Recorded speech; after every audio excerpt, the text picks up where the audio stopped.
បាទសូមស្វាគមន៍សម្រាប់ការចូលមកកាន់នៅមេរៀនបន្តទាក់ទងនឹងការប្រើប្រាស់កម្មវិធី Microsoft Word 2024បាទអញ្ចឹងថ្ងៃនេះខ្ញុំនឹងបង្ហាញអ្នកទាំងពីរបៀបនៃការប្រើប្រាស់ Chain Case បាទតើយើងប្រើប្រាស់ Chain Case ដើម្បីធ្វើអី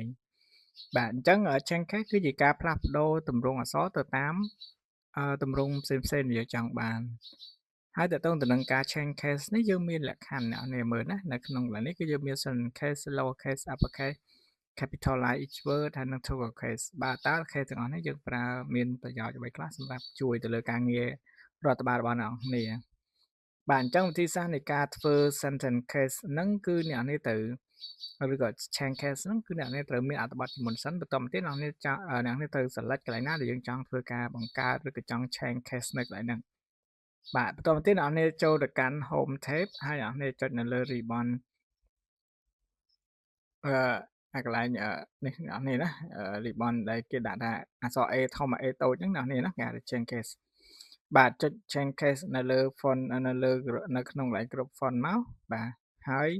តាមទៀតអ្នកនេះនឹងទទួលបាននៅរូបរាងបែបនេះបាទតើឥឡូវយើងទៅមើលពីរបៀបនៃការធ្វើទាំងអស់គ្នាបាទឥឡូវជាដំបូងគឺខ្ញុំមានអក្សរហៅស្រាប់ហ្នឹងណាមានអត្ថបទហើយអញ្ចឹងទៅឧទាហរណ៍ថាឥឡូវខ្ញុំចង់បានធ្វើការកំណត់តែកថាខណ្ឌមួយនេះទេអញ្ចឹងខ្ញុំអាច select ទៅលើកថាខណ្ឌមួយហ្នឹង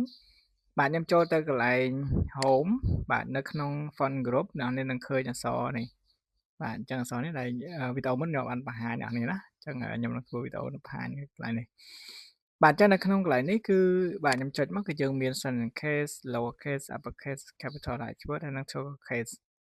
បាទជាធម្មតាអ្នកនេះតទៅនឹងការ change case នៅក្នុងកម្មវិធី Microsoft Word នៅក្នុងភាសាអង់គ្លេសអ្នកនេះណាយើងប្រើភាសាអង់គ្លេសបាទអញ្ចឹងនៅក្នុងភាសាអង់គ្លេសគឺអត្ថបទរបស់យើងគឺនៅពេលដែលចាប់ផ្ដើមភ្លាមគឺមកកថាខណ្ឌគឺមានអក្សរធំមួយនៅខាងមុខបាទនោះគេហៅថា sentence case បាទកថាខណ្ឌអត់ទៅមួយល្បះណាមួយល្បះគឺមានអក្សរធំមួយនៅដើមល្បះអញ្ចឹងទៅបាទអញ្ចឹងនៅក្នុងកន្លែងនេះគឺវាគេហៅថាជា sentence case ហើយអ្នកនេះណាគេហៅជា sentence case បាទទី2គេហៅទៅជា lower case lower case នេះមានថាវានឹងធ្វើទៅជាអក្សរតូចទាំងអស់កន្លែងណាក៏ដោយវាអត់ខ្វល់ទេនឹងទៅជាអក្សរតូចទាំងអស់បាទចុចខ្ញុំចុចមកគឺវាដើមល្បះក៏អក្សរតូចបាទនៅកន្លែងតាណានៃ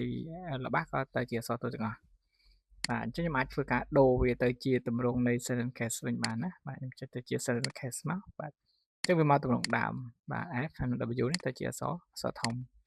បាទអញ្ចឹង sudden case នេះមានថាវាធ្វើការ apply ទៅលើ sentence អ្នកនេះណាបាទទៅជាល្បះទេបាទមួយទៀតគឺតាក់ទងទៅនឹងទម្រង់ទី3បាទទម្រង់ទី3គេហៅថា upper case upper case នេះមានថាជួយអ្នកនេះrằngថាអ្នកនេះត្រូវការទៅសេអត្ថបទភាសាអង់គ្លេសជាអក្សរធំទាំងអស់អញ្ចឹងអ្នកនេះអត់ចាំបាច់ទៅសេឬក៏ចុច cap lock ឬក៏ចុច save ដើម្បីបានអក្សរធំទាំងអស់ទេ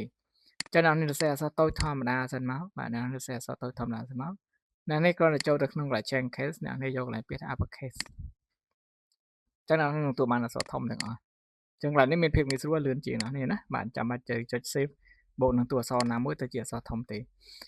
បាទអញ្ចឹងបើសិនខ្ញុំចង់ដូរវាទៅជា sentence case វិញអានេះក៏ select ប៉ុណ្ណេះមកអានេះដូរទៅជា sentence case ចឹងយើងបាននៅទម្រង់ដើមមកយើងមកវិញឬក៏ lower case ចឹងទៅបាទមួយទៀតគឺតកតងទៅនឹង capitalize each word បាទ capitalize each word នេះគឺសំដៅទៅលើការបង្កើតឬក៏ការធ្វើឲ្យមានអក្សរធំមួយនៅតាមពាក្យឧទាហរណ៍ថាឥឡូវយើងលេងពាក្យយើងសរសេរទៅយើងចង់លេង style ពាក្យរបស់គ្នាណាប៉ុន្តែបើលិខិតផ្លូវការអត់មានទេអ្នកនាងណាយើងអត់មានប្រើប្រាស់ជាមួយនឹង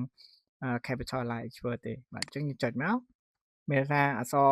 ធំនៅដើមពាក្យអញ្ចឹងមានថាមួយពាក្យគឺមានអក្សរធំទាំងអស់សូម្បីតែ with សូម្បីតែ a សូម្បីតែ mission បាទ to ហ្នឹងក៏វាទៅមានអក្សរធំទាំងអស់ប៉ុន្តែនេះគ្រាន់តែជាការលេងពាក្យនោះនេះណាបាទយើងលេងពាក្យដើម្បីមានភាពស្អាតទៅលើអត្ថបទរបស់យើងទេប៉ុន្តែបើសិនជាប្រើជាលិខិតផ្លូវការគឺគេអត់ប្រើក្នុងបែបហ្នឹងទេបាទចឹងទៅចំណុចបន្ទាប់គឺតកតងទៅនឹង to case បាទ to case នេះវាផ្ទុយពីឥឡូវ capitalize word មានថាអក្សរធំនៅដើមពាក្យទៅពេល to case អក្សរតូចនៅដើមពាក្យវិញបាទអញ្ចឹងសួរថាគេប្រើដើម្បីអីអ្នកនេះណាយើងអត់មានប្រើអត្ថបទនេះជាផ្លូវការទេអ្នកនេះណាយើងគ្រាន់តែជាលក្ខណៈលេងឬក៏ style នៃការសរសេរអក្សររបស់យើងឬក៏លក្ខណៈដូចថាបើយើងនិយាយថាភាសាកូដឬក៏លក្ខណៈថាដើម្បីកុំឲ្យគេមើលឆាប់យល់អញ្ចឹងអ្នកនេះណាបាទអញ្ចឹងយើងអាចប្រើ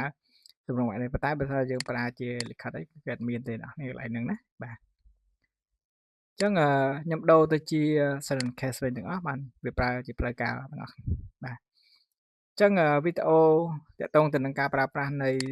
silent case ឬក៏ chain case នេះបាទសូមបញ្ចប់ប៉ុណ្ណឹងហើយសូមជួយ subscribe ហើយនឹងចុចរូបកណ្ដឹងដើម្បីទទួលបាននូវវីដេអូបន្ទាប់បាទសូមអរគុណសូមជម្រាបលា